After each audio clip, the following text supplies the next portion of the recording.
안녕하세요, 여러분. 23회 사회복지사 시험에서 진짜 많은 분들이 이거 뭐지? 하고 헷갈려 했던 문제 기억나세요? 바로 그 한국 사회복지사 윤리강령 문제인데요. 오늘 제가 그 문제 아주 속 시원하게 파헤쳐 드릴게요. 자, 그럼 바로 시작해 볼까요? 네, 바로 이 문제입니다. 한국 사회복지사 윤리강령에서 클라이언트에 대한 윤리 기준에 해당하지 않는 것은? 이라는 질문이에요. 선택지는 1. 서비스의 종결, 2. 클라이언트의 자기결정권 존중, 3. 클라이언트의 권위 공호, 4. 인간 존엄성 존중, 5. 기록 정보 관리. 이렇게 5가지가 주어졌네요. 자, 여러분도 한번 생각해 보세요. 이 중에서 뭐가 클라이언트에 대한 윤리 기준이 아닐까요? 자, 이 문제를 풀 때요. 사실 정답을 바로 찾으려고 하기 전에 딱 하나만 알면 정말 쉬워집니다. 그게 뭐냐면 바로 윤리강령의 구조를 이해하는 거예요. 모든 힌트, 모든 열쇠가 바로 이 구조 안에 다 숨어 있거든요. 네, 바로 그거예요. 그러니까 이런 문제를 만났을 때, 와, 이걸 어떻게 다 외우지? 하고 막막해할 필요가 전혀 없다는 거죠. 그거 하나하나 다 외우는 게 아니라 이 윤리강령이 어떤 뼈대로, 어떤 위계질서로 되어 있는지 그 큰 그림, 바로 구조를 파악하는 게 합격으로 가는 진짜 지름길입니다. 자, 여기 한번 보세요. 이 윤리강령을 하나의 피라미드라고 한번 생각해 보세요. 크게 3개의 층으로 되어 있어요. 제일 위에 가장 바탕이 되는 꼭대기에는 핵심 가치가 있어요. 예를 들면 인간 존엄성 같은 아주 기본적인 원칙들이죠. 그리고 그 바로 아래층에는 전문가라면 당연히 지켜야 할 기본적 윤리 기준이 있고요. 마지막으로 제일 아래 가장 구체적인 실천 현장에서 적용되는 게 바로 클라이언트에 대한 윤리 기준이에요. 사회복지사랑 클라이언트 관계에 대한 세세한 규칙들이죠. 어때요? 이 3단 구조, 핵심 가치, 기본 윤리 기준, 클라이언트에 대한 윤리 기준, 이 순서, 이 위계를 머릿속에 딱 넣어두셔야 해요. 좋아요. 그럼 방금 우리가 본 이 구조라는 틀을 가지고 이제부터 선택지 1번부터 5번까지 하나씩 제대로 한번 분석해 볼게요. 자, 첫 번째 선택지 1번 서비스의 종결입니다. 이건 말 그대로 클라이언트와의 관계를 어떻게 끝맺을 건가에 대한 내용이잖아요. 그러니까 당연히 클라이언트와의 관계를 다루는 클라이언트에 대한 윤리 기준에 들어가는 게 맞겠죠? 이건 아주 명확합니다. 두 번째, 2번, 클라이언트의 자기결정권 존중. 와, 이건 뭐 너무 당연하지 않나요? 클라이언트를 대할 때 가장 중요한 원칙 중 하나잖아요. 당연히 클라이언트에 대한 윤리 기준의 아주 대표적인 항목입니다. 자, 세 번째, 3번, 클라이언트의 권위 공호. 이것도 마찬가지예요. 사회복지사의 가장 중요한 역할 중 하나가 바로 이거죠. 클라이언트의 입장에서 그 사람의 권리와 이익을 지켜주는 거니까 이것 역시 클라이언트와의 관계에서 지켜야 할 아주 중요한 윤리 기준이 맞습니다. 자, 이제 4번째, 4번, 인간 존엄성 존중을 한번 볼게요. 뭔가 느낌이 좀 다르지 않나요? 바로 여기서 결정적인 차이가 딱 나타납니다. 생각해보세요. 인간 존엄성 존중이라는 게 클라이언트한테만 해당하는 건가요? 아니죠. 이건 이 윤리강령 전체를 꿰뚫는 가장 근본적인 정신, 아까 봤던 피라미드의 맨 꼭대기에 있던 핵심 가치에 해당하는 거잖아요. 그리고 물론 모든 전문가가 가져야 할 기본적 윤리 기준에도 들어가고요. 그러니까 이건 훨씬 더 크고 넓은 개념이라는 겁니다. 자, 마지막으로 5번째 선택지, 5번, 기록, 정보 관리입니다. 이건 클라이언트의 아주 중요한 개인정보나 기록을 어떻게 다룰 것인가 하는 문제니까 당연히 클라이언트에 대한 윤리 기준에 들어가는 게 맞겠죠. 자, 이렇게 1번부터 5번까지 쭉 훑어봤는데요. 이제 정답이 뭔지 확실하게 확인하고 더 흥미로운 건 왜 그렇게 많은 분들이 오답을 골랐을까? 그 데이터를 보면서 한번 이야기해 볼게요. 네, 눈치채셨겠지만 정답은 바로 4번, 인간 존엄성 존중이었습니다. 다시 한번 정리하자면 이건 클라이언트에 대한 구체적인 기준이라기보다는 그보다 훨씬 더 큰, 더 상위의 개념, 바로 핵심 가치이자 기본적 윤리 기준에 속하기 때문이죠. 자, 그런데 이 데이터를 한번 보세요. 이게 진짜 재밌습니다. 정답인 4번을 고른 분들이 45%, 절반이 채 안 되죠? 그런데 진짜 놀라운 건 오답인 1번을 고른 분들이 무려 31%나 됐다는 거예요. 이게 바로 출제자가 파놓은 가장 매력적인 함정이었던 거죠. 아니, 왜 그랬을까요? 왜 31%나 되는 분들이 1번 서비스의 종결을 답이라고 생각했을까요? 아마도 이 종결이라는 단어에서 오는 느낌 때문일 거예요. 뭔가 그냥 행정적으로 마무리하는 절차? 서류 정리 같은 느낌을 받기 쉽거든요. 하지만 절대 그렇지 않다는 거. 관계를 어떻게 시작하고 이어가고 또 어떻게 잘 마무리하는지 이 모든 과정이 전부 다 클라이언트를 대하는 아주 중요한 윤리적 기준이라는 걸 이번에 확실하게 기억해 두셔야 합니다. 자, 그럼 오늘 길게 설명한 내용을 여러분 머릿속에 딱 하나로 합격을 위한 핵심 키워드로 정리해 드리겠습니다.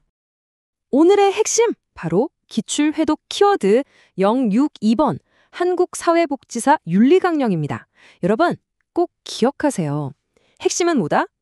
조항 하나하나를 외우는 게 아니라 전체적인 구조를 이해하는 겁니다. 맨 위에 핵심 가치, 그 다음에 기본적 윤리기준, 그리고 가장 아래에 클라이언트에 대한 윤리기준, 이 3단 구조, 이 위계질서만 제대로 파악하고 있으면 어떤 관련 문제가 나와도 풀 수 있는 마스터키를 갖게 되는 겁니다. 자, 어떠세요? 이제 윤리강령의 구조를 묻는 문제가 나오면 아, 이거 하면서 훨씬 더 자신 있게 풀 수 있겠죠? 오늘 제가 설명해드린 내용이 여러분의 합격에 정말 큰 힘이 되기를 진심으로 바라겠습니다.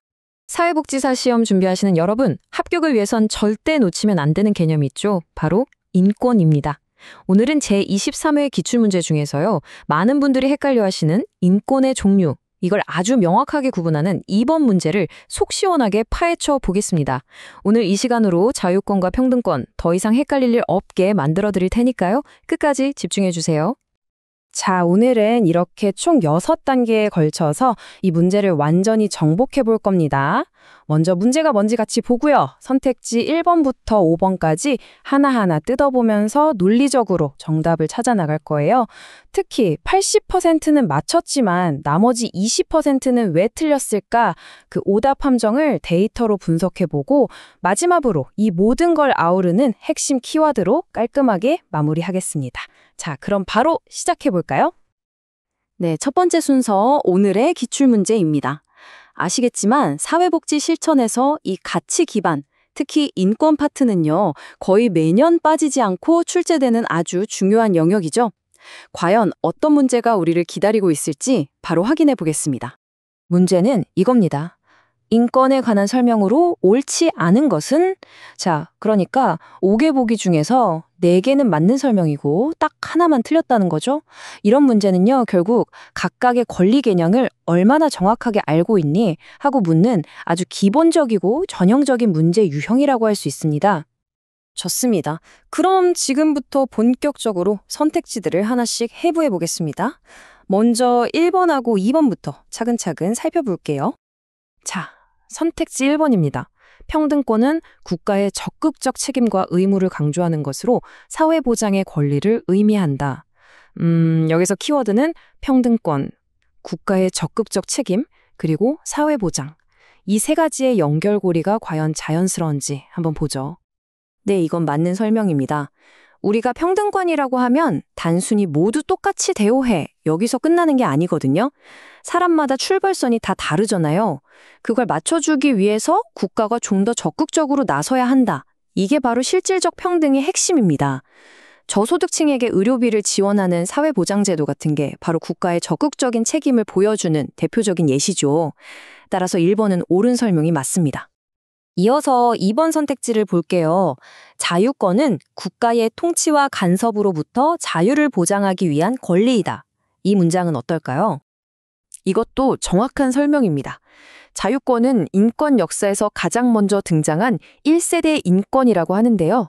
핵심은 아주 간단해요. 국가로부터의 자유. 그러니까 국가야 제발 내 삶에 간섭 좀 하지 마 하는 소극적인 권리라고 할 수 있죠. 방금 전에 봤던 평등권이 국가가 뭘 해달라고 요구하는 것과는 방향이 정반대죠. 그래서 2번도 맞는 설명입니다. 좋습니다. 지금까지 1번, 2번은 모두 옳은 설명이었네요.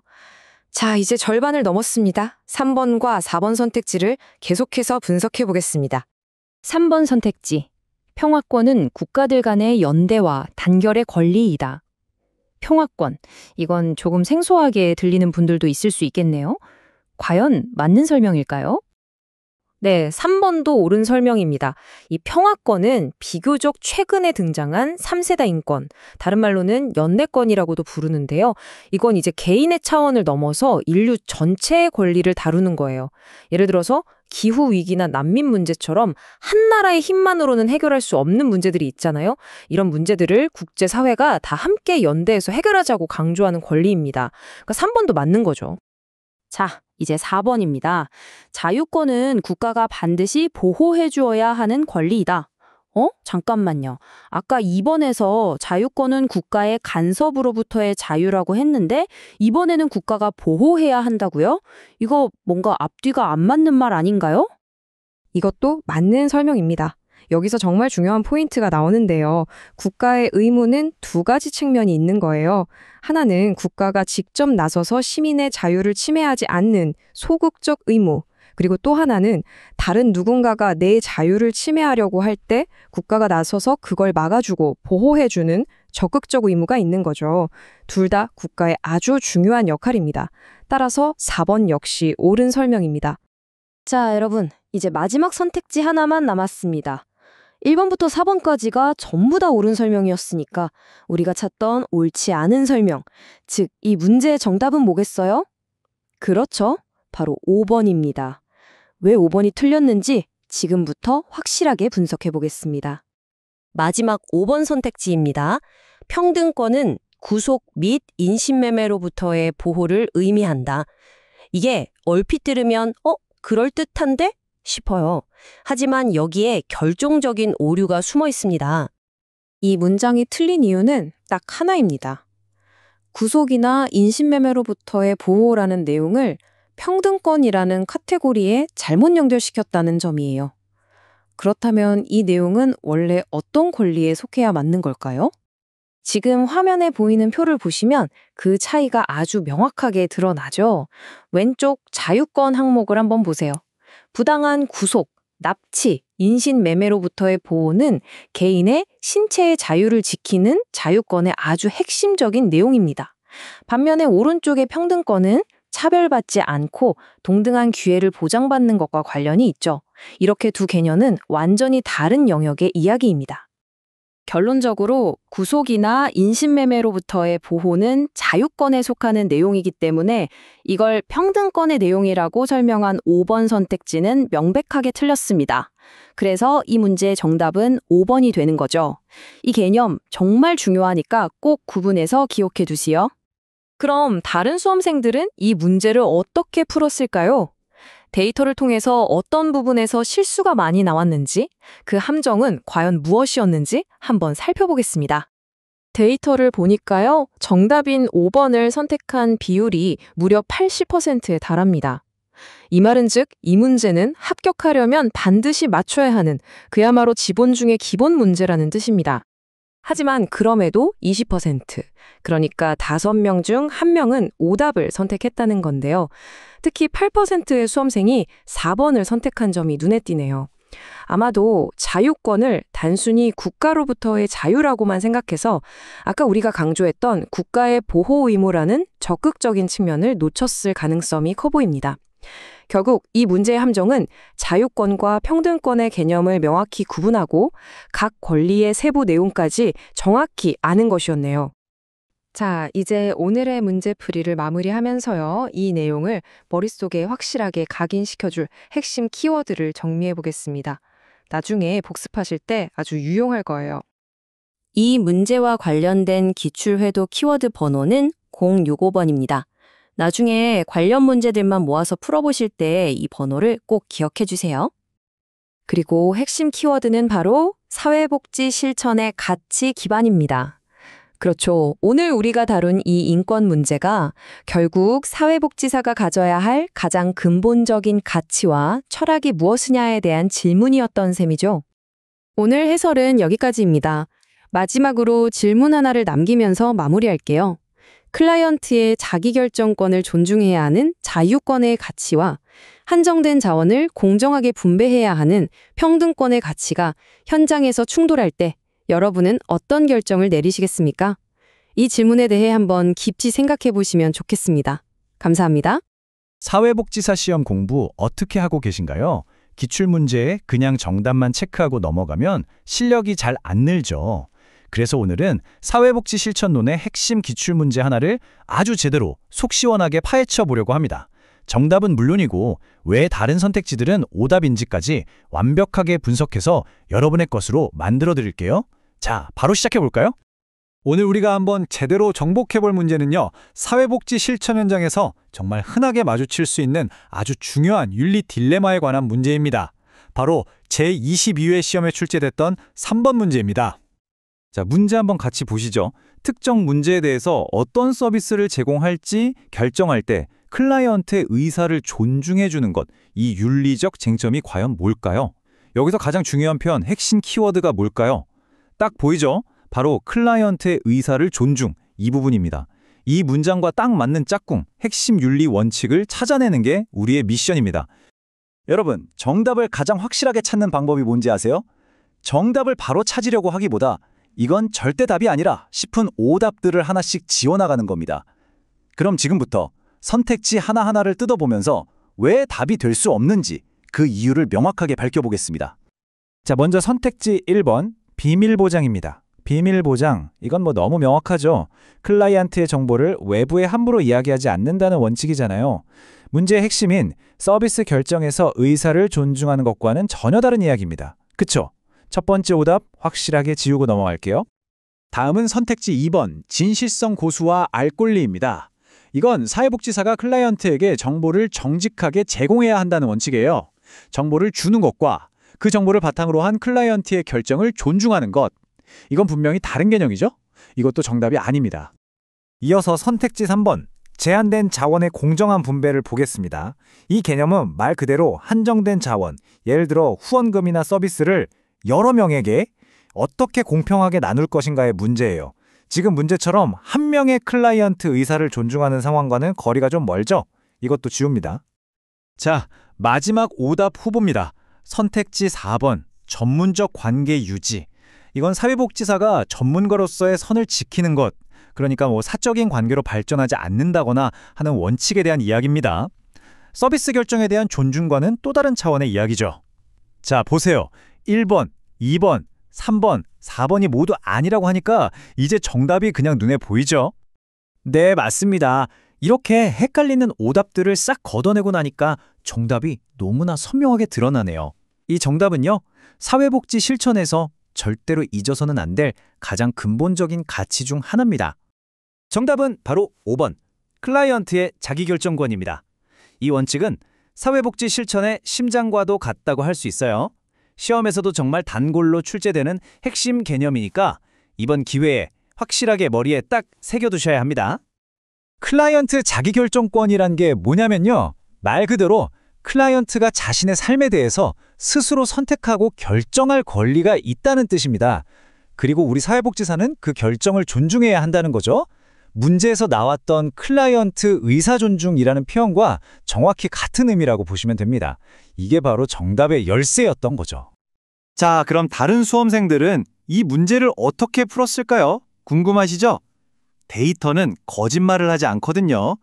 이 문제의 마킹률을 통해 이 개념의 중요도를 다시 한번 확인해 보겠습니다. 이 데이터를 한번 보세요. 정답인 5번, 자기결정권의 마킹률이 무려 93%입니다. 와, 93%예요? 이게 뭘 의미할까요? 이 문제는 어려워서 틀려도 되는 문제가 아니라 사회복지사 시험을 준비하는 수험생이라면 반드시 맞춰야 하는 기본 중의 기본 개념이라는 뜻입니다. 절대 놓치면 안 되는 문제라는 거죠. 자, 그럼 이 문제를 그냥 여기서 끝내면 좀 아쉽죠. 공부를 잘하려면 숲을 봐야 하잖아요. 이 문제가 어떤 더 큰 주제에 속하는 문제인지 관련 키워드랑 같이 묶어서 기억하면 학습 효과가 훨씬 더 커집니다. 이 문제는 사회복지 실전 현장에서의 갈등이라는 큰 주제 안에 속해 있습니다. 저희가 정리한 기출해독 키워드로는 633번에 해당하는데요.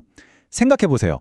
오늘 본 자기결정권, 그리고 오답으로 나왔던 비밀 보장이나 자원 분배 문제, 이런 것들이 전부 현장에서 겪는 대표적인 갈등 상황들이잖아요.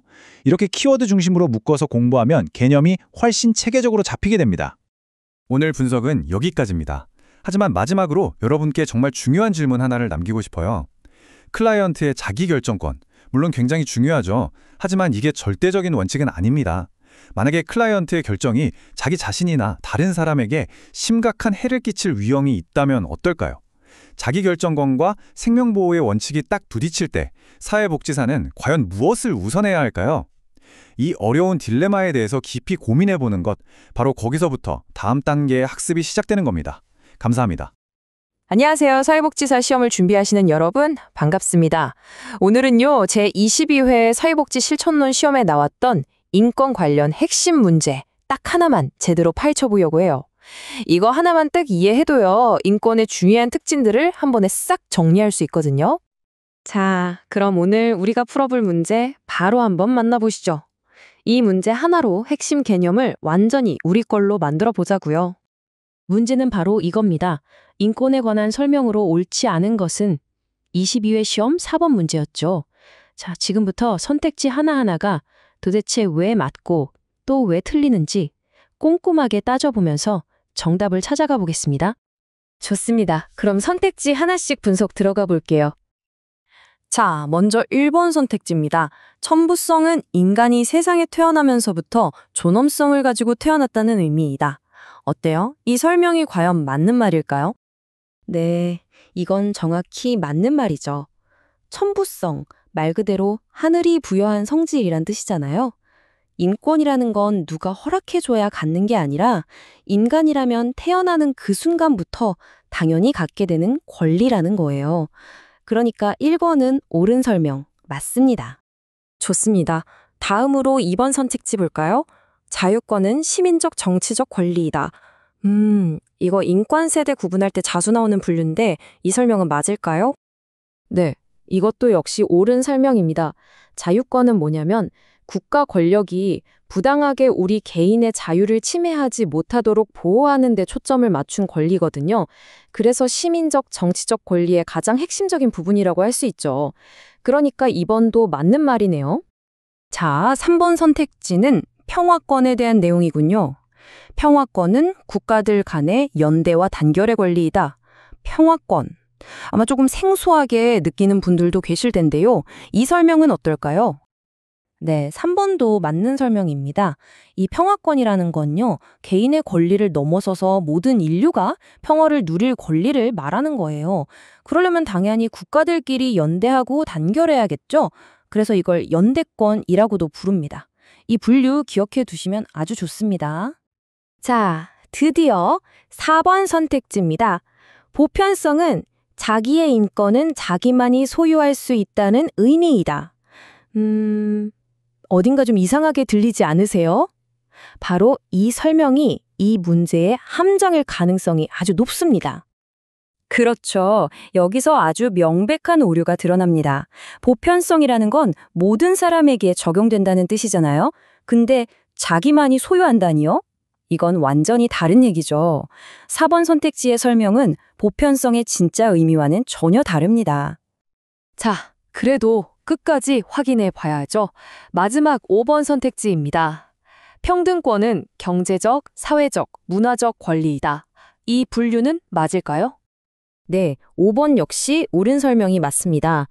평등권은 모든 사람이 인간다운 생활을 할 수 있도록 국가가 적극적으로 나서달라고 요구하는 거거든요. 그래서 경제적, 사회적, 문화적 권리의 아주 중요한 일부로 분류가 됩니다. 자, 이렇게 모든 선택지를 다 검토해 봤으니까요. 이제 정답이 뭔지, 그리고 핵심 해설은 뭔지 딱 정리해 보겠습니다. 아주 명확하죠? 옳지 않은 설명을 고르는 문제였으니까 정답은 바로 4번입니다. 보편성에 대해서 완전히 잘못 설명하고 있었어요. 자, 여러분, 이 슬라이드가 진짜 중요합니다. 별표 5개짜리예요. 출제자가 노린 핵심적인 함정이 바로 여기에 다 들어있거든요. 4번 선택지에서 설명했던 자기의 인권은 자기만이 소유할 수 있다는 개념은요, 보편성이 아니라 바로 불가향성이라고 부르는 겁니다. 다시 한번 정리해 볼게요. 보편성은 모두에게 적용된다는 뜻, 그리고 불가향성은 다른 사람에게 넘겨줄 수 없다는 뜻, 이 두 가지를 명확하게 구분할 수 있느냐, 이게 바로 이 문제의 핵심 포인트였던 거죠. 그럼 이게 얼마나 중요한 개념인지 실제 수험생들의 마킹률을 보면서 한번 확인해 보겠습니다. 이 도넛 차트 한번 보세요.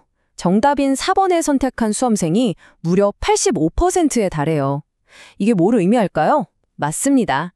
바로 보편성과 불가향성을 구분하는 게 사회복지사 시험에서 정말 자주 나오는 아주 기본적이면서도 필수적인 개념이라는 뜻입니다.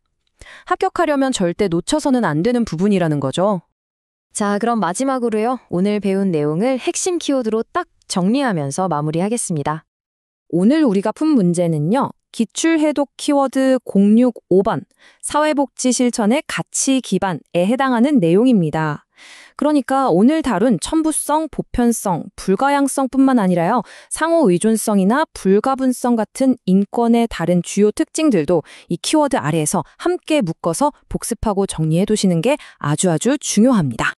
마지막으로 여러분께 질문 하나 던지면서 마무리할게요. 오늘 분석을 보니까 감이 좀 오시죠? 그렇다면 출제자들은 앞으로 불가양성이나 불가분성 같은 인권의 다른 특성들을 또 어떤 식으로, 어떤 문장으로 바꿔서 문제로 낼 수 있을까요? 이렇게 한 걸음 더 나아가서 생각해보는 훈련이 여러분의 합격 가능성을 정말 단단하게 만들어줄 겁니다. 안녕하세요. 사회복지사 시험을 준비하고 계신 여러분, 사회복지사로서 현장에서 일하다 보면 정말 어려운 순간들이 많죠. 그중에서도 최고는 바로 이 윤리적 딜레마일 텐데요. 오늘은 그 핵심을 꿰뚫는 문제, 제22회 시험 5번을 같이 한번 완벽하게 분석해 보겠습니다. 이 문제 하나 제대로 파고들면 로엔버그와 돌고프의 윤리원칙, 여러분 머릿속에 그냥 딱 박힐 겁니다. 자, 그럼 문제 속으로 한번 들어가 보죠. 지금 아동학대 전담 공무원이 정말 머리 아픈 선택의 기로에 놓여 있어요. 학대받은 아이를 어쩌면 또다시 위험할 수도 있는 그 집으로 돌려보내야 할까? 아니면 아이가 가족이랑 떨어지는 상처를 받더라도 일단은 안전한 쉼터로 보내는 게 맞을까? 바로 이 선택의 순간에 어떤 윤리 원칙을 가장 먼저 고려해야 하냐? 이걸 묻고 있는 겁니다. 자, 정답을 찾으려면요. 이 사례의 핵심 갈등이 뭔지부터 정확하게 알아야겠죠. 어떤 가치들이 지금 부딪히고 있는지 한번 깊숙이 들여다보겠습니다. 문제에서 바로 이 부분이 핵심 중의 핵심입니다. 원가정으로 돌아가면 아이가 심리적으로는 안정될 수도 있겠지만 다시 학대당할 위험이 있잖아요. 반대로 쉼터는 안전은 하겠지만 아이한테는 가족과 헤어지는 것 자체가 또 다른 큰 상처가 될 수 있다는 거죠. 그러니까 이 딜레마의 핵심은 어느 쪽이 더 좋은 선택일까? 이게 아니에요. 그게 아니고 어느 쪽의 피해가 그나마 더 적을까? 이걸 골라야 하는 아주 전형적인 윤리적 갈등 상황이라는 겁니다. 양쪽 다 아이한테는 상처가 될 수 있으니까 와, 진짜 결정하기 힘든 거죠. 자, 이제 이 딜레마가 어떤 건지 감이 좀 오시죠? 그럼 이제부터 출제자가 우리한테 던져준 5개 선택지를 하나씩 아주 탈탈 털어보겠습니다. 과연 어떤 원칙이 이 상황을 해결할 마스터키가 될지 같이 한번 찾아보자고요. 첫 번째 선택지, 바로 1번 평등과 불평등의 원칙입니다. 공정한 대우, 말은 좋은데 과연 지금 이 아이의 안전을 결정하는데 이게 가장 중요한 원칙일까요? 한번 생각해 보시죠. 이 원칙이 뭐냐면요. 말 그대로 상황이 같은 사람들은 똑같이, 그리고 상황이 다른 사람들은 다르게 대우해야 한다는 거예요. 그래야 공평하다는 거죠. 예를 들면 여러 클라이언트가 있을 때 한정된 자원을 어떻게 나눠줄 거냐, 뭐 이런 상황에 적용해 볼 수 있겠죠. 근데 지금 이 사례는 여러 사람 사이에서 공평함을 따지는 게 아니잖아요. 그쵸? 딱 한 명, 이 아이의 위기 상황에서 어떤 결정이 아이한테 가장 덜 해로울까? 이걸 선택하는 문제란 말이죠. 그러니까 평등의 원칙은 이 딜레마의 정답을 찾는 데 직접적인 기준이 되기는 좀 어렵겠네요. 자, 두 번째 선택지입니다. 2번 최소 손실의 원칙. 이거 다른 말로 최소 해악의 원칙이라고도 하거든요. 왠지 느낌이 딱 오지 않으세요? 이 사례랑 굉장히 관련이 깊어 보이는데요. 이 원칙의 정의를 딱 보면요. 핵심이 이거예요. 어떤 선택을 해도 손해나 피해가 생길 수밖에 없을 때를 위한 지침이라는 거. 이럴 땐 어떻게 해라? 피해를 가장 적게 만드는 선택을 해라. 와, 이거 완전 우리 사례랑 판방이 아닙니까? 네, 바로 이거죠. 이 원칙은 원가정 복귀가 가져올 위험, 그리고 쉼터 생활이 줄 수 있는 상처. 이 두 가지 잠재적인 피해 사이에서 딱 고민하는 이 사례의 핵심을 정확하게 꿰뚫고 있는 겁니다. 이야, 이보다 더 딱 맞을 순 없겠네요. 세 번째 선택지.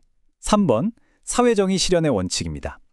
와, 이거 사회복지사한테는 정말 심장과도 같은 아주 중요한 가치죠. 그런데 이 거시적인 가치가 지금 당장 한 아이의 거취를 결정해야 하는 이 문제에 바로 적용될 수 있을까요? 물론 사회정의 중요하죠. 사회복지 실천의 뿌리 같은 거니까요.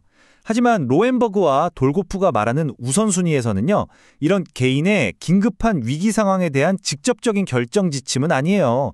이건 좀 더 큰 그림, 거시적인 차원의 가치라고 봐야 합니다. 자, 네 번째 선택지로 넘어가 볼까요? 4번, 진실성과 정보 개방의 원칙. 이건 주로 사회복지사랑 클라이언트 사이의 소통에 관한 원칙인데 과연 지금 이 딜레마랑 관련이 있을까요? 이 원칙은 말 그대로 사회복지사가 클라이언트나 다른 관련자들한테 정직하게 숨기는 거 없이 정보를 다 공개하고 소통해야 한다는 걸 강조하는 거예요. 신뢰를 쌓으려면 당연히 그래야겠죠. 하지만 지금 우리가 고민하는 핵심 갈등하고는 살짝 거리가 있어 보입니다. 드디어 마지막 5번째 선택지네요. 5번, 사생활 보호와 비밀 보장의 원칙. 이것도 뭐 사회복지사가 되면 귀에 못이 박히도록 듣는 정말 중요한 원칙이죠. 클라이언트의 정보를 절대 함부로 다른 데다 얘기하면 안 된다는 원칙이잖아요. 근데 이 사례는 정보 유출의 문제가 아니죠. 아이를 어디에 머물게 할 건지 그 거취를 결정하는 문제란 말이에요. 그러니까 이것도 직접적인 관련은 좀 떨어진다고 봐야겠습니다. 자, 이렇게 5개 선택지를 샅샅이 다 훑어봤습니다. 이제 이 아동학대 전담 공무원의 손에 어떤 나침반을 쥐어줘야 할지 좀 명확해지지 않았나요? 그럼 정답을 한번 확인해 보겠습니다. 네, 모든 걸 따져봤을 때 이 딜레마를 해결할 가장 명확한 지침은 두구두구두구 바로 2번이었습니다. 정답은 바로 2번, 최소 손실의 원칙입니다. 왜냐? 이 사례의 핵심은 결국 그거거든요. 원가정 생활이냐, 쉼터 생활이냐. 이 두 가지 선택지 중에서 어떤 게 학대받은 아이한테 가장 해가 덜 될까, 이걸 판단하는 거니까요. 아주 명쾌하죠. 그렇다면 다른 수험생들은 이 문제를 어떻게 생각했을까요? 각 선택지를 얼마나 골랐는지, 그 마킹률을 보면서 어떤 함정에 빠지기 쉬웠는지 한번 분석해 볼게요. 자, 여기 데이터를 한번 보세요. 정답인 2번을 고른 분들이 60%로 가장 많았어요. 잘하셨습니다. 그런데 1번 평등의 원칙을 16%, 3번 사회정의 실현을 13%나 선택하셨어요. 이게 뭘 의미하냐면요. 많은 분들이 평등, 사회정의라는 말이 사회복지에서 워낙 중요한 가치다 보니까 자신도 모르게 끌린 거예요. 하지만 이 사례의 구체적인 딜레마 상황에 가장 딱 맞는 원칙을 고르지는 못했다는 걸 보여주는 거죠. 자, 이제 마지막으로 이 문제를 통해서 우리가 머릿속에 꼭 저장해둬야 할 핵심 개념을 정리해 보겠습니다. 이것만 딱 기억해 두시면 앞으로 비슷한 문제 나오면 절대 안 틀릴 겁니다. 이 문제의 핵심은 바로 기출해독 키워드 064번, 윤리원칙의 우선순위입니다. 여러 윤리원칙들이 막 서로 부딪힐 때 어떤 원칙을 가장 먼저 적용해야 하는지 판단하는 능력을 기르는 게 정말 중요해요. 특히 이 최소 손실의 원칙은 선택지 2개가 다 안 좋은 결과를 가져올 것 같을 때 쓴다는 점, 이거 꼭 기억해 주세요. 오늘 내용 정리하면서 여러분께 질문 하나 드리고 싶어요. 이렇게 책에 나오는 윤리 원칙들이 서로 충돌할 때 실제 현장에 있는 사회복지사들은 매일매일 어떤 어려움을 겪게 될까요? 이론을 넘어서 현장을 한번 상상해 보는 것, 어쩌면 그게 진짜 공부의 시작이 아닐까 싶습니다. 자, 안녕하세요. 여러분의 합격을 이끌어 드릴게요. 사회복지사 시험 공부하다 보면 이 윤리강령 파트가 은근히 헷갈리잖아요. 그래서 오늘은 제22회 사회복지 실천론 시험에서 정말 많은 분들이 함정에 빠졌던 바로 그 문제 이걸 같이 한번 제대로 파헤쳐 보겠습니다. 네, 바로 이 문제인데요. 질문 자체는 되게 간단해 보이죠? 클라이언트에 대한 윤리 기준에 해당하지 않는 거. 딱 하나만 골라내면 되는 거예요. 근데 이게 언뜻 보면 다 그럴듯해서 이게 왜 답이 아니지? 싶거든요. 여기에 바로 함정이 숨어 있는 거죠. 이 문제를 풀려면요. 핵심을 알아야 돼요. 뭐냐면 그냥 윤리 규칙 하나하나를 달달 외우는 걸로는 부족하다는 거예요. 윤리강령 전체가 어떤 구조, 어떤 틀로 짜여져 있는지 그 큰 그림을 볼 줄 알아야 합니다. 이게 그냥 쭉 나열된 게 아니거든요. 자, 화면을 보시면 윤리강령이 이렇게 몇 가지 큰 덩어리로 나뉘어져 있어요. 이 문제의 핵심은요, 바로 이 두 가지. 전문가로서의 실천하고 클라이언트에 대한 윤리 기준. 이 두의 차이를 정확하게 구분하는 거예요. 이름이 비슷하니까 아차 하는 순간 헷갈리기 딱 좋겠죠? 좋아요. 그럼 이제 하나씩 지워나가면서 정답을 찾아볼까요? 각 선택지가 정말로 클라이언트에 대한 윤리 기준에 들어가는 게 맞는지 한번 따져보자고요. 자, 먼저 1번 서비스의 종결. 이건 사회복지사랑 클라이언트 관계가 끝날 때의 책임에 대한 거니까 당연히 클라이언트랑 직접 관련된 기준이겠죠? 네, 이건 확실히 맞네요. 다음 2번 볼까요? 기록, 정보관리. 클라이언트의 비밀을 지켜주는 거. 이거야말로 사회복지사가 클라이언트한테 해야 할 아주 중요한 의무잖아요. 그러니까 이것도 정답은 아니겠어요. 그럼 3번, 직업적 경계 유지. 이것도 당연히 클라이언트랑 직접 관계를 맺고 상호작용할 때 지켜야 할 기준이니까 클라이언트에 대한 윤리 기준이 맞죠. 자, 그리고 4번 정보에 입각한 동의. 클라이언트가 스스로 결정할 권리를 존중해 주는 거잖아요. 이것도 당연히 클라이언트에 대한 윤리 기준이 맞습니다. 자, 보세요. 1번부터 4번까지가 전부 클라이언트에 대한 윤리 기준에 딱 들어맞아요. 그럼 넘는 건 하나뿐이죠? 정답이 이제 슬슬 보이시죠? 네, 바로 이거예요. 정답은 5번. 이해 충돌에 대한 대처입니다. 왜냐? 이건 특정 클라이언트 한 명과의 관계 문제가 아니거든요. 이건 사회복지사 본인의 전문가로서의 자세, 즉 전문가로서의 실천 영역에 들어가는 내용이에요. 그러니까 아예 소속된 카테고리가 다른 거죠. 그러니까 핵심 포인트는 이거예요.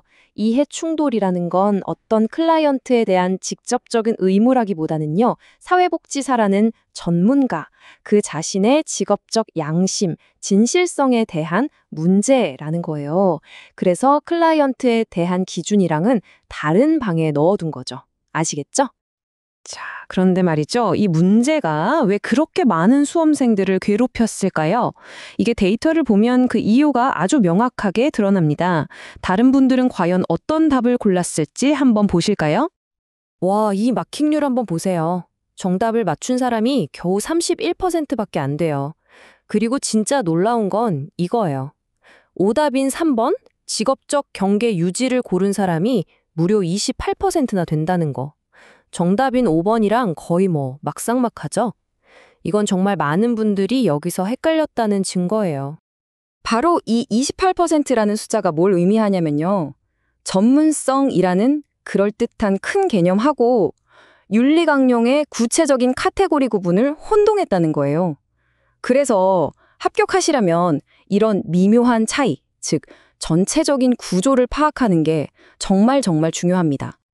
자, 그럼 이제 마지막으로 정리를 좀 해볼까요? 이 문제 다시는 안 틀리게 복습할 때 꼭 기억해야 할 핵심 키워드를 제가 딱 짚어드릴게요. 꼭 기억해 주세요. 기출해독 키워드 062번. 복습하실 때요, 그냥 조항 하나하나 외우는데 시간 쓰지 마세요. 그게 아니라 한국사회복지사 윤리강령이 어떤 구조로 되어 있는가, 그 전체적인 뼈대를 이해하는 데 집중하셔야 합니다. 바로 이게 이런 함정 문제를 가뿐하게 피하고 합격으로 가는 가장 확실한 열쇠가 될 겁니다. 안녕하세요. 사회복지사 시험 공부하다 보면 개념 하나를 놓쳐서 문제 전체가 아리송했던 경험 다들 있으시죠? 그래서 오늘은 제 21회 기출문제 하나를 아주 탈탈 털어서요, 레비의 가치체계라는 정말 중요한 개념을 여러분의 것으로 확실하게 만들어 드리겠습니다. 자, 바로 이 문제입니다. 제21회 시험 7번 문항이고요. 레비가 제시한 여러 가치 중에서 결과 우선 가치가 대체 뭐냐? 이걸 정확히 골라내는 문제예요. 언뜻 보면 다 그럴듯해 보이거든요. 하지만 여기엔 아주 명확한 기준이 숨어 있습니다. 오늘 우리가 이 문제를 어떻게 정복할 거냐면요. 먼저 문제를 제대로 뜯어보고 핵심 이론인 레비의 가치 체계를 확실하게 이해한 다음에 선택지 하나하나가 왜 맞고 틀리는지 샅샅이 분석할 겁니다. 그리고 다른 수험생들은 어디서 많이들 헷갈렸는지 데이터로 확인하고 마지막으로 시험장에서 바로 써먹을 수 있는 핵심 키워드로 마무리할게요. 자, 문제의 핵심 딱 보이죠?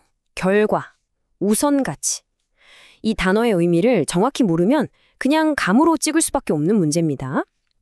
그래서 이 문제를 풀려면요. 먼저 레비라는 학자가 가치를 어떻게 분류했는지 그 틀부터 알아야 해요.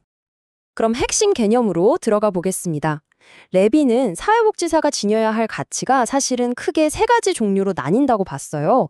이 구분이 바로 이 문제 해결의 열쇠입니다. 바로 이 3가지입니다. 첫째, 사람 자체에 대한 근본적인 가치. 둘째, 우리가 서비스를 통해서 이루고자 하는 결과에 대한 가치. 그리고 마지막으로 그 결과를 만들기 위한 수단이나 방법에 대한 가치. 간단하죠? 사람, 결과, 수단. 이 3단어만 머릿속에 딱 넣어두시면 됩니다. 자, 그럼 이 3가지 분류 기준이라는 무기를 가지고 선택지들을 하나씩 격파해 보겠습니다.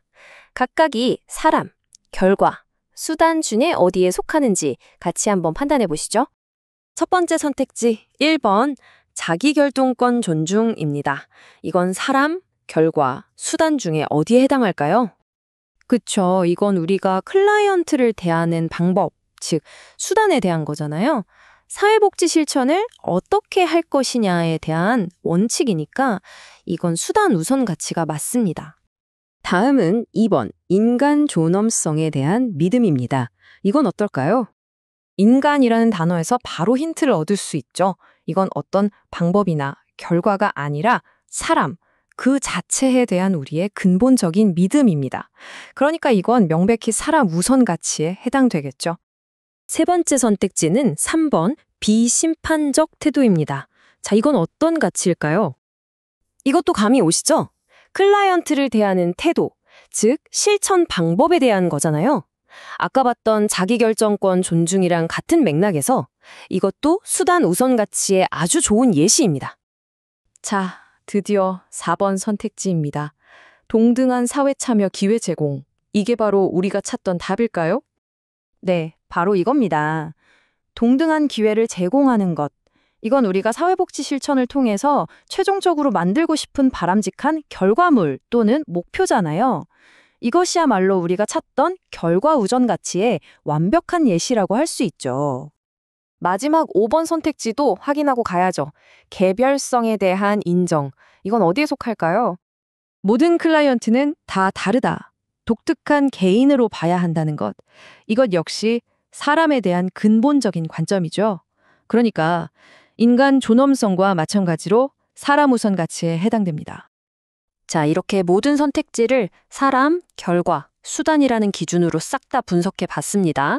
이제 정답이 너무나 명확하게 보이시죠? 네, 정답은 바로 4번, 동등한 사회 참여 기회 제공이었습니다. 다른 선택지들은 전부 사람에 대한 것이거나 실천 방법에 대한 거였는데 4번만이 유일하게 우리가 추구하는 결과 또는 목표에 대한 가치였어요. 실제 응시생 데이터를 보면 이게 또 재밌습니다. 정답률이 54%, 절반 정도만 맞췄고요. 무려 23%가 1번, 자기결정권 존중을 골랐어요. 이게 가장 매력적인 오답이었던 거죠. 여기서 우리가 배울 점은요. 사회복지 실천에서 좋은 방법, 즉 수단과 우리가 이루려는 결과를 명확하게 구분하는 훈련이 정말 필요하다는 겁니다. 그럼 오늘 배운 내용 시험장에서 절대 잊어버리지 않도록 핵심 키워드로 딱 정리해 보겠습니다. 나중에 복습하실 때 이거 하나만 기억하세요. 키워드 655번 사회복지 실천의 가치 기반. 오늘 우리가 다룬 레비의 가치 체계는 물론이고 관련 개념들이 전부 이 키워드 아래 모여 있으니까요. 이 부분을 집중적으로 보시면 정말 큰 도움이 될 겁니다. 오늘 분석은 여기까지입니다. 그런데 여러분, 이 사람, 수단, 결과라는 틀이 단순히 시험 문제 풀기 위한 암기 공식은 아니에요. 슬라이드의 질문처럼 실제 현장에서 윤리적인 딜레마에 부딪혔을 때 이 가치들이 서로 어떻게 충돌하는지를 분석하는 아주 강력한 도구가 될 수 있습니다. 이 점을 한번 생각해 보시면서 꾸준히 연습하시길 바랍니다. 그럼 다음 시간에 더 유익한 내용으로 뵙겠습니다. 사회복지사 시험 준비하시는 분들, 특히 사회복지 실천론에서 이 윤리원칙 문제만 나오면 아리송하다, 헷갈린다 하시는 분들 많으시죠? 오늘 저랑 같이 딱 한 문제, 제 20회 기출문제 8번을 아주 그냥 제대로 파헤쳐서 완벽하게 정복해 봅시다. 자, 바로 시작해 볼까요? 자, 오늘 우리가 할 건요, 그냥 20회 시험에 나왔던 이 문제 하나 달랑 푸는 게 아니에요. 그게 아니라 문제를 딱 보는 순간 아, 이거구나 하고 출제 의도까지 꿰뚫어보고 선택지 하나하나를 완전히 분해해서 그냥 내 걸로 만들어버리는 겁니다. 다들 준비되셨죠? 자, 문제 한번 볼까요? 로엔버그와 돌고프의 윤리적 원칙 심사표에서 도움을 요청해온 클라이언트의 의사를 존중해주는 것, 바로 여기에 해당하는 윤리적 원칙이 뭐냐? 이걸 묻고 있습니다. 선택지는 1번부터 5번까지 주어졌네요. 좋아요! 이런 문제 딱 마주쳤을 때 제일 먼저 뭘 해야 할까요? 네, 맞습니다. 바로 문제의 심장, 그러니까 가장 중요한 핵심 키워드가 뭔지 딱 잡아내는 거죠. 바로 여기죠. 클라이언트의 의사를 존중해주는 것. 이 말이 무슨 뜻일까요? 어렵게 생각할 거 없어요. 그냥 클라이언트가 스스로 생각하고 스스로 선택하고 결정하는 걸 존중해준다는 거잖아요. 그쵸? 이 문장 하나만 딱 잡고 가면 정답이 슬슬 보이기 시작합니다. 자, 핵심은 파악됐습니다. 그럼 이제부터 선택지 하나하나 뜯어보면서 이건 왜 답이 아니고 저건 왜 답이 아닌지 이렇게 하나씩 지워나가는 소거법으로 접근해 볼게요. 정답만 찾는 게 아니라 오답을 확실히 걸러내는 게 진짜 실력이거든요. 자, 2번 선택지부터 한번 볼까요? 평등과 불평등의 원칙. 이 원칙이 과연 클라이언트의 의사 존중이랑 직접적인 관련이 있을까요? 한번 생각해 보세요. 이 원칙은 말 그대로 모든 사람을 공정하게, 그러니까 페어하게 대우해야 한다는 거예요. 뭐 똑같이 대우하든 아니면 필요에 따라서는 다르게 대우하든 핵심은 공정한 대우라는 거죠. 클라이언트 개인의 결정과는 초점이 좀 다르죠. 그러니까 이건 답이 될 수 없겠네요. 과감히 제외하겠습니다. 오케이, 2번은 확실히 아니에요. 자, 그럼 다음 3번 선택지. 최소 손실의 원칙. 이건 뭐 이름만 들어도 딱 느낌 오지 않으세요? 어떤 상황에서 쓸 것 같아요? 맞아요. 이 원칙은 이래도 손해, 저래도 손해일 때 어쩔 수 없이 그나마 피해가 제일 적은 걸 선택해야 한다는 거예요. 완전 딜레마 상황인 거죠. 근데 지금 문제 상황이 그런 건 아니잖아요. 그쵸? 그러니까 3번도 정답이 아닙니다. 탈락! 자, 이제 4번 선택지를 한번 볼게요. 사생활과 비밀 보장의 원칙. 와, 이거 사회복지사한테 진짜 중요한 원칙이잖아요. 그럼 이게 이번 문제의 정답일까요? 이건 클라이언트의 개인정보를 함부로 말하면 안 되고 비밀을 꼭 지켜줘야 한다는 사회복지사의 의무에 대한 거죠. 물론 이것도 엄청나게 중요한 윤리 원칙인 건 맞아요. 하지만 정보를 지키는 것하고 클라이언트의 결정을 존중하는 것은 개념이 다르죠. 문제의 핵심이란 건 살짝 빗나갔어요. 자, 오답으로 보이는 것들 중에서는 이제 마지막이네요. 5번, 진실성과 정보 개방의 원칙. 이건 또 무슨 뜻일까요? 이건 사회복지사가 클라이언트한테 거짓말하면 안 되고 진실되게 그리고 필요한 정보는 투명하게 다 공개해야 한다는 책임에 대한 거예요. 이것도 결국 사회복지사의 태도에 대한 거지 클라이언트의 선택할 권리에 대한 얘기는 아니죠. 자, 이것도 아닙니다. 자, 보세요. 우리가 지금 2번, 3번, 4번, 5번을 다 아니라고 지웠잖아요. 그럼 남는 건 뭐죠? 딱 하나, 바로 1번입니다. 자율성과 자유의 원칙. 이게 왜 정답일 수밖에 없는지 한번 확실하게 짚어보죠. 바로 이거죠. 이 원칙이 바로 클라이언트가 자기 삶을 스스로 결정할 권리. 우리가 맨날 외우는 거 있잖아요. 자기결정권. 그거랑 다이렉트로 연결이 되는 개념입니다. 그러니까 문제의 핵심이었던 클라이언트의 의사를 존중해주는 것. 이랑 그냥 똑같은 말이잖아요. 완벽하게 딱 들어맞죠? 이보다 더 정확한 답이 있을까요? 그래서 이 문제의 정답은 너무나도 명확하게 바로 1번 자율성과 자유의 원칙이 되겠습니다. 깔끔하죠? 좋습니다. 정답은 찾았어요. 근데 여기서 다 풀었다 하고 넘어가면 하수죠. 진짜 고수들은 뭘 하느냐? 다른 사람들은 어떤 오답을 골랐을까? 어떤 함정에 빠졌을까? 이 데이터를 분석합니다. 이게 진짜 실력을 쭉쭉 올려주는 공부법이에요. 자, 데이터 한번 보실까요? 정답률이 73%니까 꽤 많은 분들이 맞추셨어요.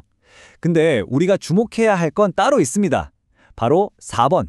사생활과 비밀보장의 원칙을 고른 분들이 무려 12%나 된다는 거예요. 왜 그랬을까요?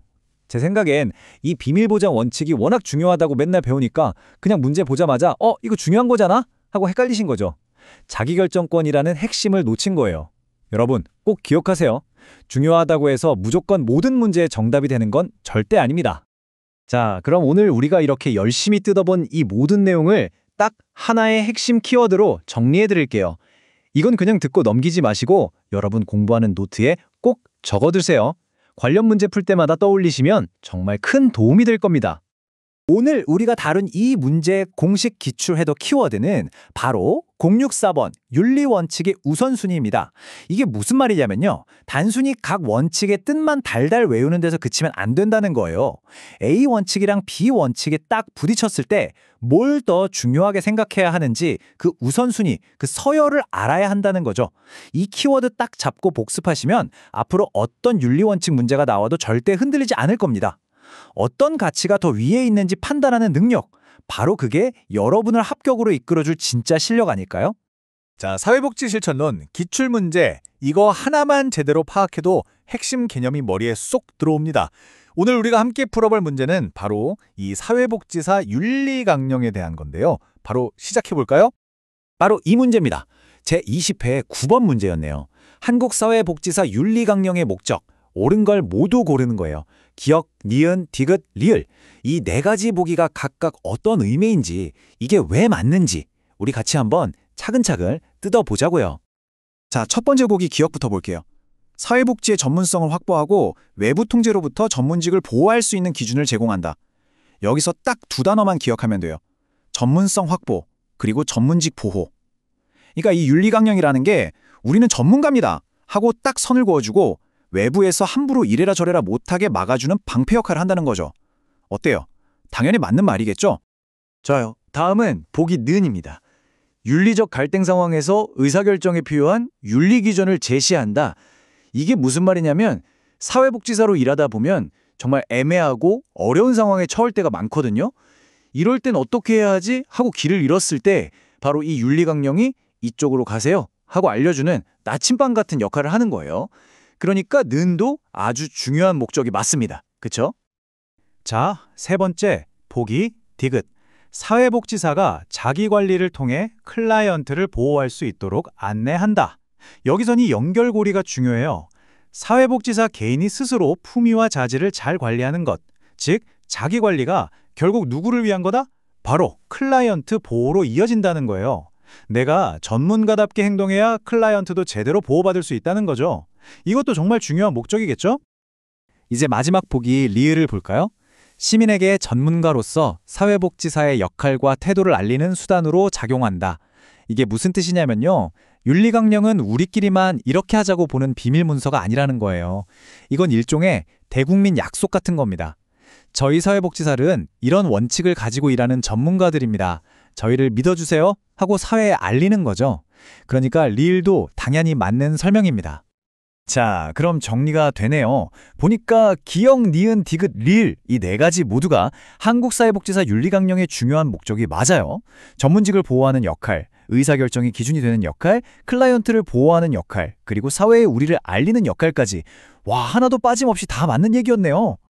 자, 그럼 다시 문제로 돌아가 봅시다. 우리가 방금 확인했잖아요. 기역, 니은, 디귿, 리을 전부 다 맞다고. 그럼 정답은 몇 번일까요? 이제 너무 쉽죠? 네, 맞아요. 정답은 바로 기역, 니은, 디귿, 리을을 모두 포함하고 있는 5번입니다. 자, 그런데 여기서 맞췄다 하고 넘어가면 안 돼요. 이 문제의 진짜 핵심은 지금부터입니다. 왜냐하면 이 문제에 많은 분들이 빠지는 함정이 있거든요. 그 힌트는 바로 오답률에 숨어 있습니다. 이 데이터 좀 보세요. 정말 흥미롭지 않나요? 정답인 5번을 고른 사람이 62%인데, 와, 무려 28%의 수험생이 4번을 선택했어요. 거의 3명 중 1명은 4번을 골랐다는 건데, 4번이 뭐였죠? 니은, 디귿, 리을? 맞아요. 바로 보기, 기억, 전문직 보호가 쏙 빠진 선택지였어요. 이게 뭘 의미할까요? 바로 많은 분들이 이 윤리강령의 역할 중에서 전문직을 보호한다는 이 기능을 깜빡하기 쉽다는 거예요. 보통 윤리강령이라고 하면 클라이언트를 어떻게 대할까, 윤리적인 갈등을 어떻게 해결할까, 이런 부분에만 집중하기 쉽거든요. 하지만 그게 전부가 아니라는 거죠. 외부의 압력으로부터 우리 사회복지사라는 전문직 전체를 지키는 것도 그에 못지않게, 아니 정말 중요한 목적이라는 것. 이게 바로 이 문제를 통해 우리가 절대 잊지 말아야 할 핵심 포인트입니다. 자, 그럼 오늘 배운 내용 키워드로 머릿속에 딱 저장해 봅시다. 기출회도 키워드 062번, 바로 한국사회복지사 윤리강령입니다. 그 목적은 크게 4가지. 첫째, 전문직을 보호하고, 기억. 둘째, 의사결정의 나침판이 되어주고, 니은. 셋째, 클라이언트를 보호하며, 디귿. 마지막으로 사회에 우리를 알리는 역할, 리을까지. 이 4가지 기동이 바로 윤리강령을 떠받치고 있는 겁니다. 마지막으로 이 질문을 한번 던져보고 싶어요. 오늘 우리가 살펴본 이 4가지 원칙, 단순히 시험 문제의 정답을 찾는 데서 그칠까요? 아니죠. 앞으로 여러분이 현장에서 전문가로서 수많은 결정을 내려야 할 때 이 4가지 원칙이 얼마나 든든한 버팀목이 되어줄지 한번 생각해보세요. 이게 바로 시험 공부를 넘어서 진짜 전문가로 성장하는 길이라고 생각합니다. 안녕하세요. 사회복지사 시험 합격을 위해 오늘도 열심히 달리고 계신 여러분, 반갑습니다. 오늘은 사회복지 실천론에서 정말 중요한 개념이죠. 바로 인권의 특성. 이 개념을 기출문제 딱 하나로 완벽하게 끝내버리겠습니다. 자, 준비되셨으면 바로 시작해볼까요? 자, 바로 이 문제입니다. 20회 시험 10번 문제였어요. 한번 같이 읽어볼까요? 양로시설에서 생활하는 노인의 의사결정을 사회복지사가 대신할 수 없다. 이 문장이 딱 의미하는 인권의 특성이 뭐냐? 이걸 묻고 있습니다. 1번부터 5번까지 선택지가 있는데 여러분 생각엔 몇 번이 정답 같으세요? 여기서 핵심 단어는 뭘까요? 그렇죠. 바로 대신할 수 없다. 이 부분입니다. 네, 정답 공개합니다. 바로 2번, 불가양성입니다. 왜 이게 정답일까요? 아주 간단해요. 인권이라는 건요, 다른 사람한테 너 가져 하고 넘겨주거나 팔 수 있는 게 아니거든요. 특히나 자기 삶에 대한 의사결정권은 더더욱 그렇죠. 자, 불가양성이라는 단어가 한자어라 좀 어렵게 느껴질 수 있는데 이걸 풀어서 생각하면 정말 쉬워요. 양도하는 것이 불가능한 성질이라는 뜻이거든요. 즉, 다른 사람에게 넘겨줄 수 없다는 거죠. 문제 상황에 딱 들어맞죠? 어르신의 의사결정권을 사회복지사가 제가 대신할게요 하고 가져올 수 없다는 것. 이게 바로 불가양성입니다. 좋습니다. 정답만 알고 그렇구나 하고 넘어가면 진짜 공부가 아니죠. 진짜 고수들은 오답까지 완벽하게 자기 꼴로 만들거든요. 나머지 선택지들이 왜 틀렸는지 저랑 같이 하나씩 제대로 뜯어보겠습니다. 이렇게 해야 어떤 문제가 나와도 절대 안 헷갈려요. 자, 먼저 1번 천부성입니다. 이건 말 그대로 하늘이 부여한 성질이라는 뜻이에요. 그러니까 인권이 어디서부터 왔냐? 누가 준 거냐? 바로 태어날 때부터 그냥 가지고 태어난다는 거죠. 이건 권리의 출처, 즉 기원에 대한 이야기지 이걸 다른 사람한테 주고 말고 할 수 있냐는 성격에 대한 이야기는 아니라는 점, 이게 아주 중요합니다. 다시 한번 정답인 2번, 불가양성을 확실하게 머리에 새기고 가죠. 핵심은 뭐다? 내 인권은 오직 내 거다.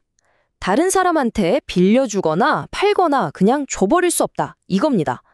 문제에서 말한 대신 결정할 수 없다는 상황과 그냥 완벽하게 일치하죠? 이어서 3번 보편성을 볼까요? 이건 단어에서부터 느낌이 오죠. 보편적이다. 즉 누구 나에게 해당된다는 거잖아요. 인권은 인종, 성별, 종교 이런 거 하나도 안 따지고 그냥 인간이라면 누구나 동등하게 누리는 권리라는 뜻이에요. 이건 인권의 적용 범위에 대한 얘기지 권리를 넘겨줄 수 있냐 없냐의 문제는 아니죠. 자, 그리고 남은 4번 사회성 문화성과 5번 환경성 평화성은 이건 좀 다른 차원의 이야기입니다. 인권이라는 게 사회 속에서 발전하기도 하고 또 우리가 평화롭게 살 권리도 인권의 한 종류다. 뭐 이런 개념들이거든요. 지금 문제에서 묻고 있는 의사결정권을 넘겨줄 수 없다는 핵심과는 거리가 좀 있죠. 그래서 이건 가볍게 넘어가겠습니다. 자, 이제부터가 정말 흥미로운 부분입니다. 이 문제, 과연 다른 수험생들은 어디서 가장 많이 헷갈렸을까요? 실제 데이터를 보면서 우리가 빠지기 쉬운 함정이 뭔지 정확하게 짚어보겠습니다. 남들이 왜 틀리는지 알아야 나는 안 틀리는 거니까요. 와, 이 차트 좀 보세요. 정답인 2번을 고른 분들이 61%인 반면에 무려 30%의 수험생분들이 1번 첨부성을 골랐습니다. 세상에 10명 중에 3명이 이 함정에 빠졌다는 거잖아요. 도대체 왜 이렇게 많은 분들이 첨부성에서 헷갈렸을까요? 바로 이겁니다. 이 표 하나로 모든 게 설명되네요. 첨부성은 뭐다? 권리가 언제부터 생겼냐? 즉, 권리의 기원에 대한 이야기입니다.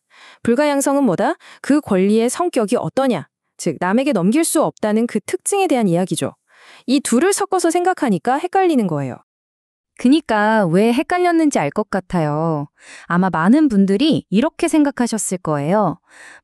인권은 소중한 거니까 태어날 때부터 주어진 거니까 방영이 남이 대신할 수 없지. 이렇게 생각이 자연스럽게 흘러가기 쉬운 거죠. 하지만 문제는 권리가 언제부터 주어졌냐를 물어본 게 아니라 양도, 즉 넘겨줄 수 있냐 없냐는 그 권리의 속성을 딱 짚어서 물어본 거였어요. 이제 확실히 아시겠죠? 자, 거의 다 왔습니다. 이제 오늘 공부한 내용 여러분 머릿속에 딱 하고 도장을 찍을 시간입니다. 핵심 키워드로 깔끔하게 마무리해드릴게요. 이것만 기억하시면 오늘 문제 절대 잊어버리지 않으실 겁니다. 오늘 우리가 이렇게 깊게 파고든 인권의 특성이라는 개념, 바로 기출회독 키워드 065번 사회복지 실천의 가치 기반에 해당하는 아주 중요한 내용입니다. 맞아요. 우리가 하는 모든 사회복지 실천이 바로 이런 인권을 존중하는 가치 위에서 시작된다는 점 꼭 기억해 주세요. 마지막으로 여러분께 이 질문 하나를 던지면서 마무리하겠습니다.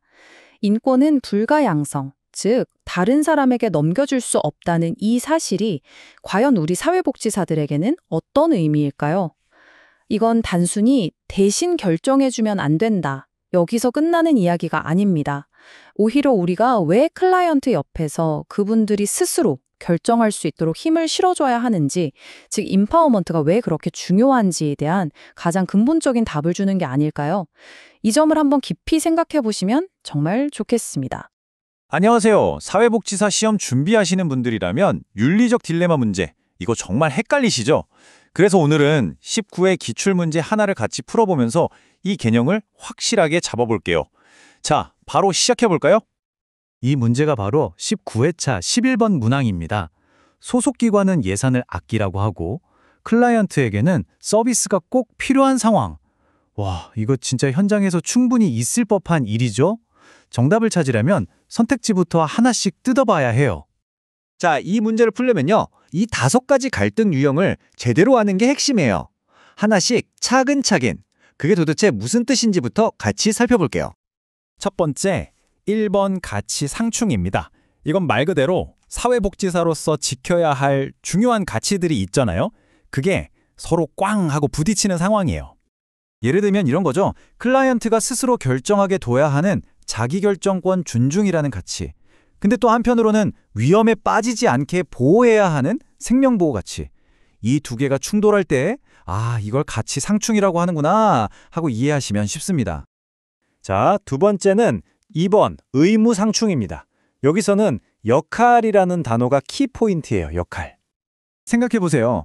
사회복지사는 기관의 직원이기도 하고 클라이언트를 돕는 전문가이기도 하잖아요. 근데 기관에서는 직원으로서 이걸 하라고 하고 전문가로서는 저걸 해야 할 때 이 두 가지 의무가 서로 부딪히는 딜레마, 그게 바로 의무상충입니다. 세 번째는 3번 결과의 모호성인데요. 이건 어떤 선택이 과연 최선일까? 그 결과를 알 수 없을 때 느끼는 갈등이에요.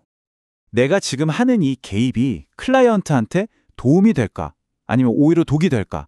이렇게 결과가 불투명해서 마치 안개 속을 걷는 것처럼 답답한 상황, 그걸 말하는 거죠.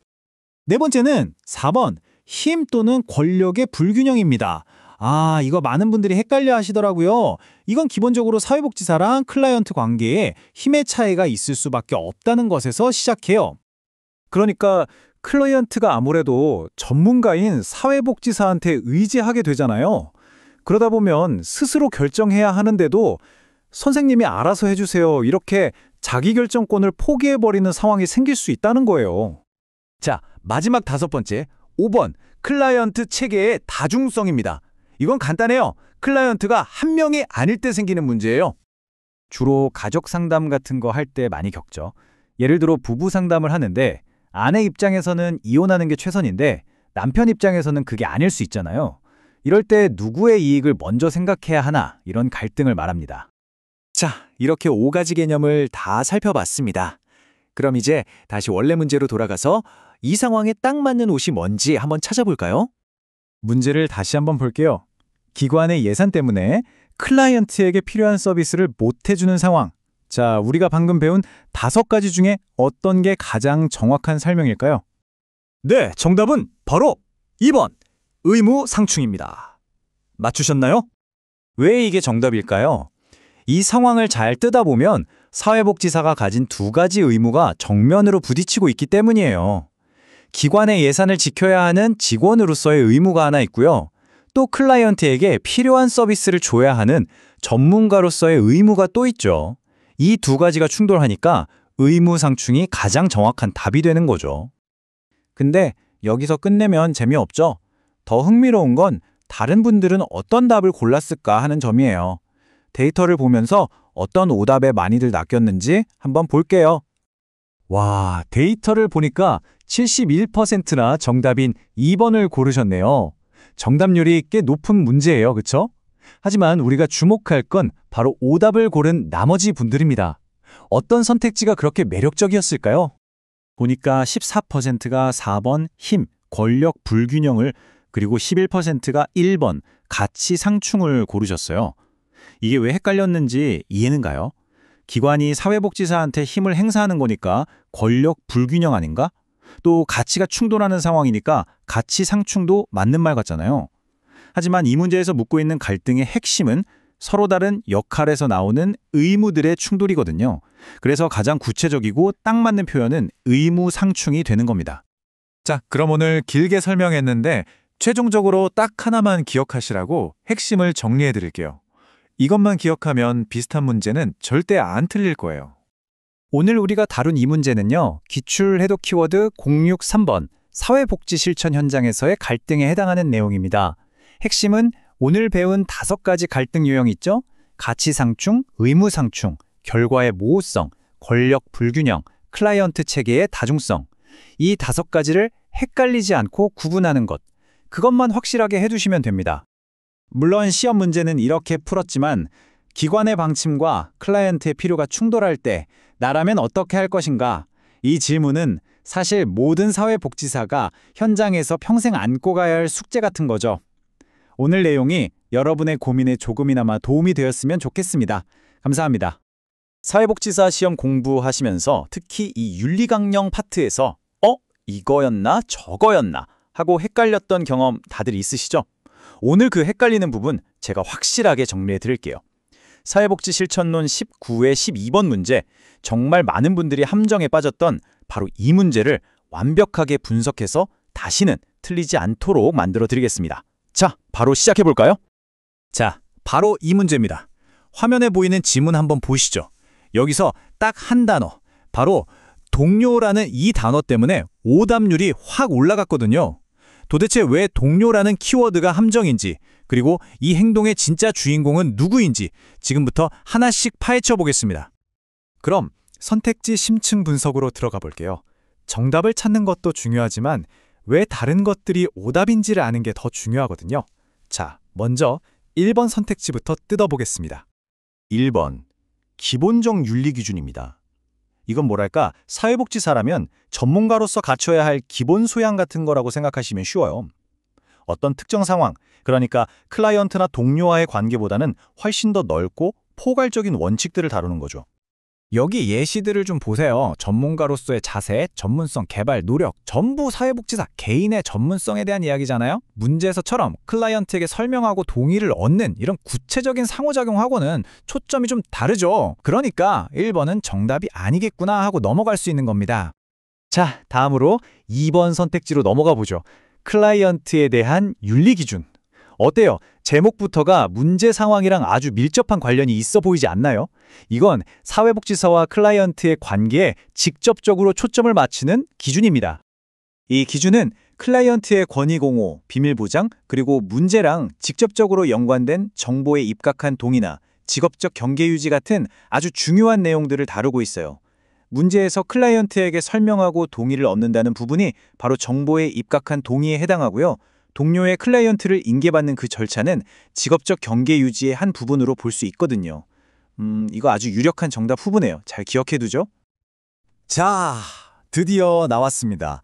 바로 이 3번 선택지. 이게 바로 수많은 수험생들을 함정에 빠뜨린 바로 그 오답입니다. 왜냐?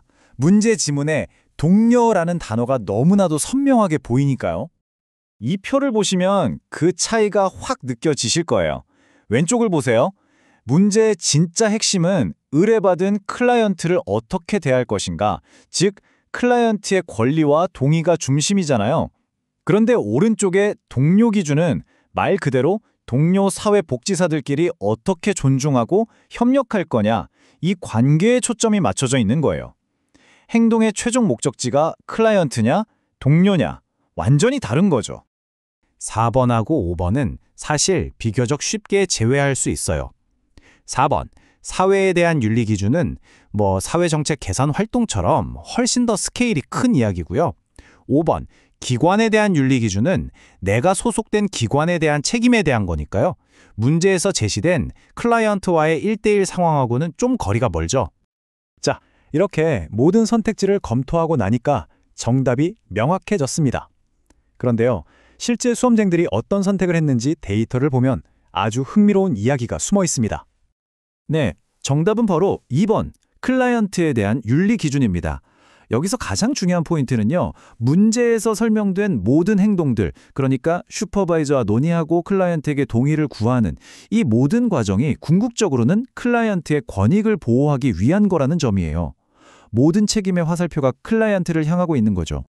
이걸 조금 더 구체적으로 말하자면요, 이 시나리오는 클라이언트에 대한 윤리 기준의 하위 항목인 직업적 경계 유지의 정말 교과서적인 예시라고 할 수 있어요. 동료의 클라이언트를 인계받는 이런 상황에서 클라이언트의 이익이 최우선으로 보호되도록 하는 것, 이게 이 원칙의 핵심입니다. 이제 이 데이터를 한번 보시죠. 정말 놀랍지 않나요? 정답인 2번을 선택한 수험생이 49%로 가장 많았지만 무려 39%의 수험생이 3번을 선택했어요. 거의 정답률만큼이나 높은 오답률이죠. 이 데이터는 동료라는 키워드가 얼마나 강력하고 매력적인 함정으로 작용했는지를 명확하게 보여주는 겁니다. 그래서 여기서 우리가 얻어야 할 핵심 교훈은 바로 이겁니다. 윤리강령 문제를 풀 때는요, 지문에 나오는 특정 단어에만 집중할 게 아니라 이 윤리적 행동은 궁극적으로 누구를 보호하기 위한 것인가? 이 질문을 스스로에게 계속 던져야 합니다. 이 문제의 경우 그 보호 대상은 명백히 클라이언트였던 거죠. 자, 그럼 오늘 분석을 마무리하면서 이 문제 전체를 관통하는 가장 중요한 핵심 키워드를 정리해 보겠습니다. 여러분의 학습 노트에 꼭 추가해 두시면 좋겠네요. 오늘의 최종 핵심 키워드는 바로 062번, 한국사회복지사 윤리강령입니다. 이걸 그냥 통째로 외우려고만 하면 안 되고요. 중요한 건 암기가 아니라 구분입니다. 오늘 우리가 한 것처럼 어떤 상황이 주어졌을 때 이 행동의 화살표가 최종적으로 클라이언트를 향하는지, 동료를 향하는지, 사회를 향하는지 그 방향을 구분하는 훈련을 반복해야 합니다. 오늘 심층 분석은 여기까지입니다. 마지막으로 한번 생각해 보세요. 우리가 오늘 다루지 않은 다른 윤리 기준들, 예를 들어 사회에 대한 윤리 기준이나 기관에 대한 윤리 기준에는 과연 어떤 실제 사례들이 해당할 수 있을까요? 이렇게 스스로 질문을 던져보는 것이야말로 진정한 학습의 시작입니다. 함께해 주셔서 감사합니다. 안녕하세요. 사회복지 실천론에서 정말 중요한 개념이죠. 바로 인권의 특성. 이 개념을 기출문제 딱 하나로 완벽하게 마스터해 볼 겁니다. 19회 14번 문제, 지금부터 저랑 같이 한번 제대로 파헤쳐 보시죠. 자, 문제가 나왔습니다. 인권의 특성으로 옳은 것을 모두 고른 것은, 여기서 진짜 중요한 건 모두 고르라는 거예요. 하나라도 놓치면 안 된다는 거죠. 자, 그럼 우리 같이 퍼즐 맞추듯이 하나하나 뜯어볼까요? 자, 먼저 기억부터 볼게요. 모든 인간에게 해당되는 보편적인 권리이다. 어떠세요? 이게 인권의 특성이라고 할 수 있을까요? 네, 맞습니다. 이게 바로 인권의 아주 중요한 특징, 보편성이라는 거예요. 인권은 뭐 국적이나 성별, 종교 이런 거랑 전혀 상관없이 그냥 인간이라면 누구나 태어날 때부터 갖는 기본적인 권리라는 뜻이거든요. 여기 나온 것처럼 모든 인간, 이게 핵심 키워드예요. 그러니까 기억은 당연히 맞는 설명이겠죠? 자, 다음은 니은입니다. 개인, 집단, 국가가 상호 간의 책임을 동반하는 권리이다. 이번엔 책임이라는 말이 나오네요. 권리인데 책임이라? 이게 어떻게 연결되는 걸까요? 이게 바로 상호 책임의 원칙이라는 겁니다. 그러니까 내 권리가 소중한 만큼 다른 사람의 권리도 존중하고 지켜줄 책임이 우리 모두에게 있다는 거죠. 출제 자료에서도 연대 책임이나 사회적 책임 같은 말을 쓰면서 인권이라는 게 혼자만 누리는 게 아니라 공동체 안에서 다 같이 지켜나가야 할 가치라는 걸 보여주는 거예요. 그럼 니은도 맞는 설명이네요. 자, 계속해서 디귿을 볼까요? 사회적 약자를 위하여 지켜지고 확보되어야 하는 권리이다. 이번에는 사회적 약자를 콕 집어서 이야기하고 있어요. 물론 인권은 모든 사람을 위한 게 맞아요. 그런데 특히 사회복지 실천 현장에서는요, 이 인권이라는 가치가 힘이 없고 소외된 사람들, 그러니까 우리가 사회적 약자라고 부르는 분들에게 제대로 지켜지고 있는지에 더 집중하게 되거든요. 왜냐하면 그분들의 권리를 지켜주는 게 결국 우리 사회 구성원 모두의 평등과 존엄성을 지키는 길이 되기 때문이죠. 그러니까 디귿도 인권의 아주 중요한 특징이라고 볼 수 있는 겁니다. 자, 드디어 마지막 리을입니다. 법이 보장하고 있지 않다 해도 인간의 존엄성 보장에 필요한 권리다. 와, 이건 법보다 더 위에 있는 권리가 있다는 뜻인데 정말 그럴까요? 네, 바로 이겁니다. 이게 인권의 가장 근본적인 특징인 천부적 권리예요. 말 그대로 하늘이 부여한 권리라는 거죠. 어떤 법이나 국가가 자, 이제부터 너희에게 이 권리를 줄게 해서 생기는 게 아니고요. 그냥 인간으로 태어났다는 그 이유 하나만으로 당연히 갖게 되는 권리라는 뜻이에요. 해설에도 딱 나와 있잖아요. 타고난 천부적 권리라고요. 그러니까 법이 생기기 전부터 있는 권리니까 리을도 완벽하게 맞는 설명인 거죠. 자, 보세요. 우리가 기억, 니은, 디귿, 리을 하나씩 다 뜯어봤잖아요. 그랬더니 어때요? 네 가지 모두가 다 인권의 핵심적인 특징이라는 결론이 나왔어요. 어느 하나 뺄 게 없네요. 그러니까 정답은 당연히 이 네 가지를 전부 포함하고 있는 5번 기억, 니은, 디귿, 리을이 될 수밖에 없는 거죠. 정말 명쾌하죠? 자, 그래서 정답은 5번입니다. 그런데 여기서 끝이 아니에요. 진짜 재밌는 건 지금부터입니다. 다른 수험생들은 이 문제를 어떻게 풀었을까요? 한번 보세요. 이 문제의 정답률이 무려 93%입니다. 10명 중 9명 이상이 맞췄다는 거예요. 이 93%라는 숫자가 뭘 의미할까요? 이게 그냥 쉬운 문제라는 뜻이 아니에요. 이 개념들이 그만큼 사회복지사에게는 기본 중에 기본이라는 거죠. 절대 놓쳐서는 안 되는 핵심 가치라는 뜻입니다. 왜냐하면 이게 그냥 시험에 나오는 지식이 아니라 우리가 현장에서 사람들을 만날 때 가장 바탕이 되는 윤리적인 토대거든요. 그래서 이렇게 정답률이 높은 거예요. 그러니까 여러분 어렵다고 생각하지 마시고 이건 내가 반드시 알아야 하는 거구나 하고 자신감을 가지셔도 좋습니다. 결국 이 문제를 통해서 우리가 알 수 있는 건 시험이 그냥 지엽적인 걸 물어보는 게 아니라는 거예요. 사회복지사로서 가져야 할 이런 근본적인 가치, 그 본질에 대해서 얼마나 깊이 이해하고 있는지를 확인하고 싶어 한다는 거죠. 공부하실 때 팁을 하나 드리자면요. 이 문제는 기출회독 키워드 065번 사회복지 실천의 가치 기반에 속하는 내용이에요. 그러니까 이 키워드를 중심으로 관련된 다른 기출 문제들을 쭉 한번 풀어보시면 개념이 머릿속에 훨씬 더 단단하게 자리 잡힐 겁니다. 자, 오늘 내용 마무리하면서 여러분께 질문 하나 드리고 싶어요.